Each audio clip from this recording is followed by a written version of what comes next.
দুয়ারপাল নদীর ঘাটে মাটি খনন করলেই মিলছে মূল্যবান পাথর, যা বিক্রি হচ্ছে কয়েক হাজার থেকে শুরু করে 1 থেকে 5 লক্ষাধিক টাকায়। একজন পেয়েছে 4 লাখ টাকা দাম বলছে, তাও দেয় না পাইকারে। অবিশ্বাস্য ব্যাপার, একজন পেয়েছে 4 লক্ষ টাকা দাম বলছে, তারপরে দিচ্ছে না। এমন খবর আশপাশে ছড়িয়ে পড়লে গ্রামের মানুষ নদীর পাড়ে ছুটে আসেন। সকাল থেকে সন্ধ্যা পর্যন্ত পরিবারের সদস্যদের নিয়ে চালাচ্ছেন খনন কার্যক্রম। আমি 4 জনকে পাইতে দেখেছি। 4 জনকে দেখেছেন?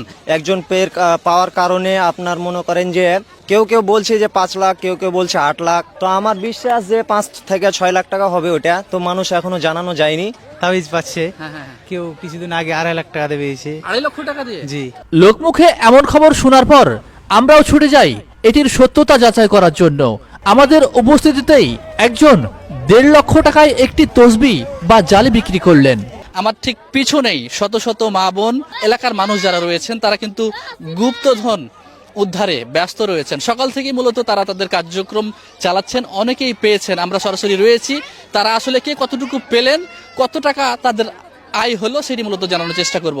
চাচা, আসসালামু আলাইকুম। কি নাম আপনার? মানিরুল। এখানে কখন থেকে আছেন আপনি? আমি এটা আলাম। এই মাত্র আসলেন? এই গ্রামে আপনার বাসা? জি।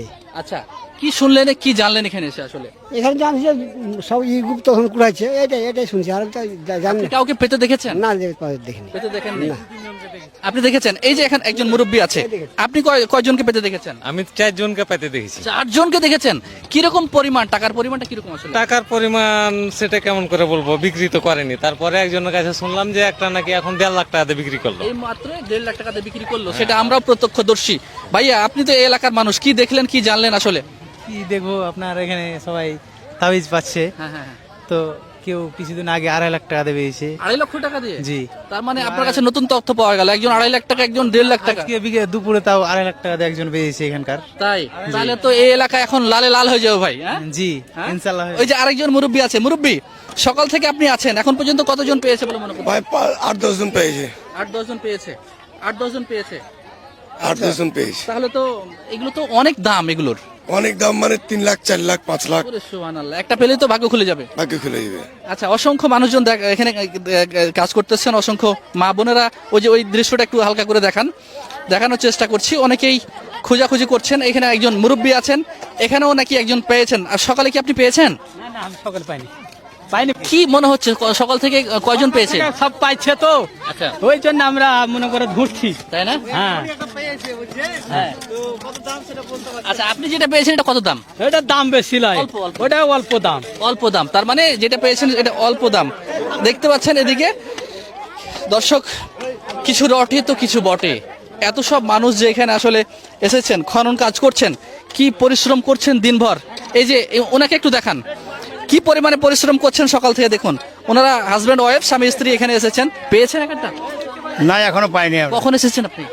আসছি বেলা 3টার দিকে। বেলা 3টায়? আশা করছি সন্ধ্যা হতে হতে পেয়ে যাবেন। দেখা যায়, আল্লাহ ভরসা। আল্লাহ ভরসা। কে কিরকম পেয়েছে জানতে পেরেছেন? শুনছি অনেকগুলো কাঠি পাইছে, কে ঢোল পাচ্ছে। হ্যাঁ, একজন পেয়েছে 4 লাখ টাকা দাম বলছে, তাও দেয় না পাইকারে। অবিশ্বাস্য ব্যাপার, একজন পেয়েছে 4 লক্ষ টাকা দাম বলছে, তারপরে দিচ্ছে না। কি সাংঘাতিক ব্যাপার, দেখুন কি বলছে। দেখুন, কি করতে আসছেন এখানে? আমি দেখতেছি কোথায় বাসা আপনার? এই জায়গায়। এলাকায় বাসা। দর্শক, অসংখ্য দর্শনার্থী রয়েছেন, আবার অনেকেই গুপ্তধন সন্ধানী রয়েছেন। তারা মূলত তাদের সন্ধান কার্যক্রম চালিয়ে যাচ্ছেন। তো এই ছিল এখানকার সর্বশেষ অবস্থা। লোকেশনটা আপনাদের আগেই বলেছি, নওগাঁ জেলার পোরশা উপজেলার নিতপুর ইউনিয়নের দুয়ারপাল গ্রামের যে নদীর ঘাট, সেই পুনর্ভবা নদীর ঘাটে এই কার্যক্রম চলছে। ভালো থাকবেন সবাই, আল্লাহ হাফেজ।